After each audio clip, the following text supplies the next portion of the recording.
Hello staff, and here's a quick tutorial of setting up a Google Meet so that you can video chat with your classroom. We talked before about Zoom, and Zoom is ideal when you're doing a quick public chat in which anyone can access and you want to just have a Q&A, check in, see how people are feeling. Google Meet is more ideal when you want to meet with your entire class. So you want your whole class to click on the link and join the class. You want to present something from your screen so that everybody can watch, answer some questions, and then students can access it later. So all Colgan teachers have the access to Google Meet. It is exclusive to G Suite customers. So you need to be logged into your at colganhs.com right here. You'll go to meet.google.com. You'll type in a nickname. So I'm just going to start with questions with Mr. Watts. I'm not going to put in any punctuation. I'm just going to keep all that out there. My Google Meet is started. It automatically starts the camera. There I am. And then I have options, right? So I can present straight right off. I don't have to show my face right off the bat. I can also join using a phone for audio.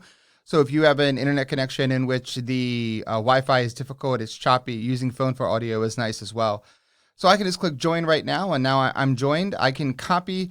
My Colgan HS students can just go straight to Google Meet, meet.google.com, or open up the Google Meet app. Once they sign in with their Colgan HS account, when they type in the questions with Mr. Watts as their nickname, so I could share that out on Edmodo or Google Classroom or through the hub, then they automatically are admitted. I can also copy this join info. When I copy this join info, that's more for people who don't have the app necessarily and are just going to join, and then I can choose to accept them or reject them into the Google meeting. So I can right there, I'm all good. And again, if I wanted to add somebody who was not, so for example, if I didn't want to use this as a class setup, but I wanted to have a conference with a teacher, and with a parent and maybe their child, then I could actually type in that parent's individual name right there. And that parent, using my wife as an example, that parent could then join into the video chat, or they could actually call into the video chat. So with all that being said, here's the Google Meet. Everything is all set up. You have the ability to turn on closed captionings, which is really helpful for our students that are deaf or hard of hearing. It's also helpful when we have a large group, and it's sometimes difficult for our students to be able just to focus on that one screen of us talking. So seeing the whole transcript come down in a live closed captioning environment really helps them really focus and pay attention. You have the options up here on your grid. You can only show participants with the video. You can highlight the speakers, which means a little box pops up when someone is talking. And you can choose whether or not you want to see yourself in the grid. You have chat over here. If you want to have a chat, students can ask questions. And again, you can present right here. You can present any kind of materials or things from your screen that you want to share. You can turn off your camera. You can turn off your microphone. And then, of course, you can end the call. So these are all some basic options. You also have over here, you can record the meeting, the three dots in the right corner. In the record meeting, all recorded meetings are saved into your Google Drive, which is really helpful for sharing that out with your class on Edmodo or on Google Classroom. You can also change layout. So you can choose to say spotlight, which means it's always going to spotlight whoever's talking on the main screen. You can turn off closed captionings. You can change your microphone or video or camera settings. And then again, you can choose to switching to your phone as an audio source. So you can still use your webcam, your computer, but use your phone. And maybe you have Bluetooth set up with your AirPods set up so that you're using your phone as a microphone. So it's just a more reliable connection if you do not have a high-speed internet connection at home. So when all that's good and done, you can go ahead and click End Meeting. It'll end the meeting right like that. There's a second option for setting up your meeting. So you can go to calendar.google.com. And so I'm going to pick a title, and I'm going to name it, and I'm going to give it a calendar event. I'll say questions